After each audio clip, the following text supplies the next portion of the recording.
Financial harm can happen to adults of any age, especially if they're at risk for some other reason. Carol would see me go to the shop. Alright, Harry, I'm just in for some cat food, alright? And she'd follow me in. Right, Kathy, how's it going? Can I get that for you, Kathy? Okay. 40 fags. She wanted things like fags and vodka and stuff.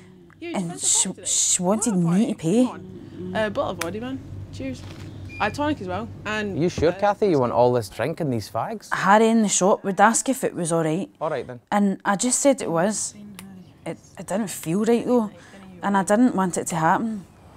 That chance they're after her again. Oh, it seems to be happening every day. And they're up at her flat every night as well. I mean, drinking and shouting.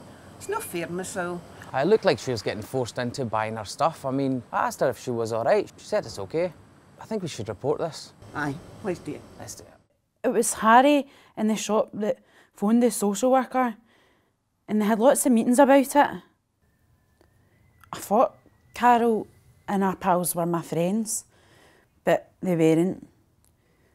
I'm glad they don't come around anymore. If something is happening to you, or you think it might be happening to somebody else, tell someone.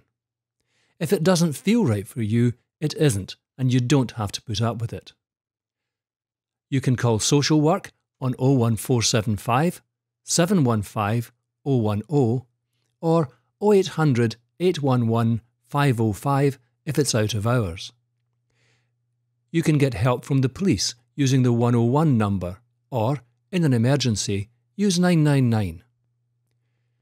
You can report hate crime by going to www.scotland.police.uk, or you can visit a third-party reporting site such as Your Voice at 12 Clyde Square, Greenock, or the Centre for Independent Living at 10 to 16 Gibbs Hill Road, Greenock, for assistance to complete the report.